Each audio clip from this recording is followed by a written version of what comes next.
Now, the Ugandan president, Yoweri Museveni, always has his own way of bringing things up.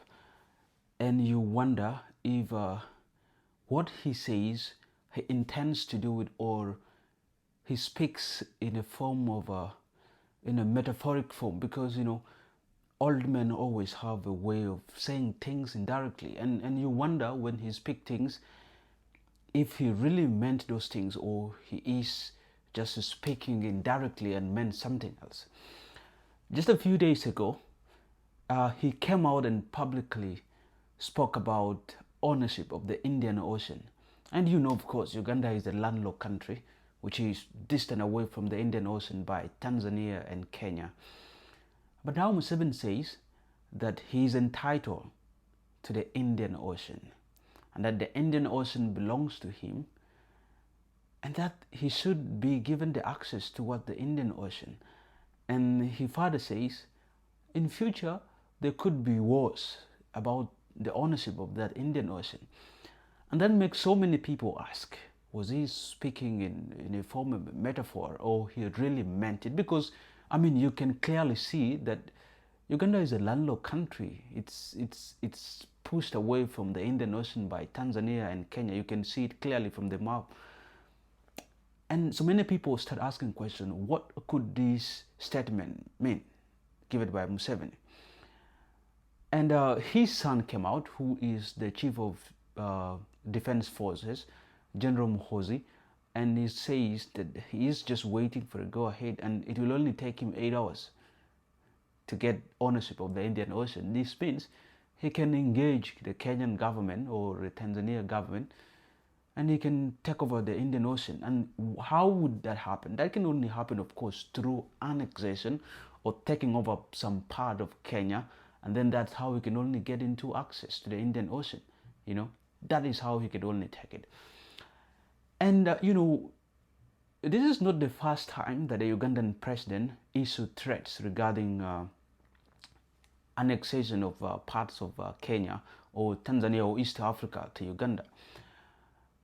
If you may recall, in around 1976, then the then Ugandan president Idi Amin Dada issued the same statement claiming ownership of parts of Kenya, especially in Turkana and around Lake Victoria, and say that those parts belonged to him, and that it was only the borders drawn by the colonialists that actually took part of Uganda and gave it to Kenya, but otherwise some part of Kenya and Tanzania belonged to Uganda. And he issued provocative letters sent to the then Kenyan President Jomo Kenyatta, and of course the Kenyan president ignored, and he actually put the Kenyan military, the KDF, under alert. And I think he backed down, he chickened out, that is Idi Amin, and he realized that Kenya actually had a very, very strong military that can easily crush the Ugandan forces, the UPDF, down. And also Jomo Kenyatta warned that any attempts to annex part of Kenya would actually lead to destruction of Uganda. I think from that moment he backed down, he chickened out, and he never made another attempt to do that. As if it's not enough, again, the same president Idi Amin Dada made the same claims over some parts in northwestern Tanzania, in Kagera, where he said it's part of Uganda. And of course, because at that time, the Tanzanian President Julius Nyerere had issues with Idi Amin. He toppled Obote's government, and Tanzania gave asylum to the then government of Obote. So when Idi Amin made these claims, the Tanzanian President Julius Nyerere actually teamed up with the military, and then they came over and splashed out Amin forces from Kagera, and actually went into Kampala and fought against the forces of Idi Amin. And for that time, that's when Idi Amin fled Uganda, and when they restored back Obote for his second time. And this is what costed him claims of annexation of part of some East African country to be part of Uganda.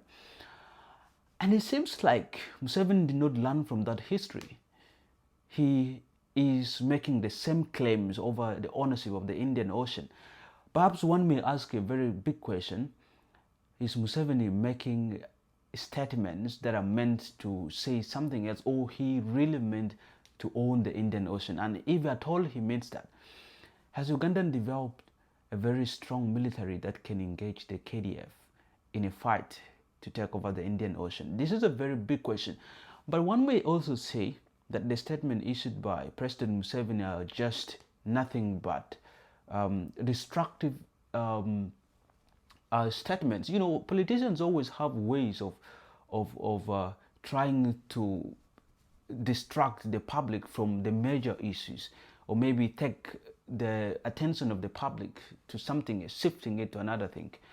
You may recall that recently there was elections held in Tanzania that was sham and bringing a lot of protest, and so many people in the region were talking about it. Even in Kenya, Kenyans were talking about it. There are claims that Kenya went into Tanzania to help the Tanzanians in protesting.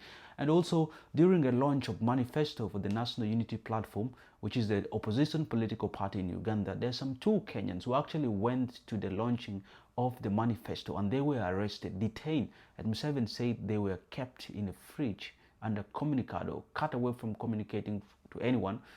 And that became a major issue in Kenya, and they were discussing this major issue. And one may say, because you know, politicians always have a way of doing that things, they want to shift out the attention of the public from discussing the major issue and just bring in another issue to distract them.